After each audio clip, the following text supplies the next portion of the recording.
இப்போ நவீன அனஸ்தீசியாவில் ஆப்ரேஷன் முடித்த 10-15 நிமிஷத்துலேயே பேஷண்ட் கண்ணை திறக்கலாங்க.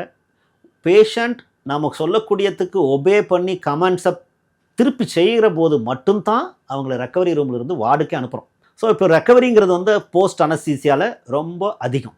வெரி ரேர்லி பெரிய மேஜர் சர்ஜரியில் என்ன பண்ணுவோம்னா மயக்கத்துலேருந்து உடனே பேஷண்ட்டை வெளியே எடுத்துட மாட்டோம். ஏன்னா அந்த சர்ஜரிக்கு இன்னும் சில மாற்றங்கள் அவங்க உடம்புல நடக்கிறதுக்கு வாய்ப்பு இருக்குங்கிற போதும் அவங்கள மயக்கத்தில் வச்சிருக்கிறதுனால நிறைய பெனிஃபிட்ஸ் அவங்களுக்கு உண்டுங்கிறதுனாலையும் 1 or 2 days வென்டிலேட்டரில் இருக்கிறது உண்டு. சில தலைக்காயங்களுக்கு ஆப்ரேஷன் பண்ணுவோம். இல்லை தலையில் பண்ணுறக்கூடிய நியூரோ சர்ஜிக்கல் ப்ரொசீஜரில் பார்த்தீங்கன்னா அந்த மாதிரி மயக்கத்தில் 4 or 5 days கூட இருக்க வேண்டிய வாய்ப்புகளும் உண்டு. பொதுவாக செய்யக்கூடிய சிறு சிறு அறுவை சிகிச்சைகளுக்கு கொடுக்கப்படுகின்ற அந்த அனஸ்தீசியா உடனடியாக அவங்க உடம்புலேருந்து வெளியேறிடும். ரெண்டாவது, அந்த அனஸ்தீசியாவில் சைடு எஃபெக்ட் பின்னாடி உண்டான்னு கேட்பாங்க.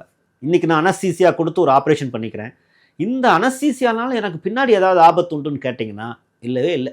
ஒன்ஸ் அனஸ்தெட்டிக் ட்ரக்ஸ் உங்கள் உடம்புலேருந்து வெளியே போச்சுன்னா அது வந்து போனதுக்கான எந்த தடயத்தையும் விட்டு போகிறதில்ல. ஸோ அனஸ்தீசியா முடிச்சுட்டு வெளியே வந்து கண்ணை திறந்துட்டிங்கனாவே யூஆர் அவுட் ஆஃப் அனஸ்தீசியா. அது வந்து ரொம்ப அந்த அளவுக்கு டைட்ரேட் பண்ணி மணிக்கு கணக்காக கொடுக்கக்கூடிய அந்த டெக்னிக்ஸ் எல்லாம் இப்போ ரொம்ப வளர்ந்துருக்கு விஞ்ஞானத்தில்.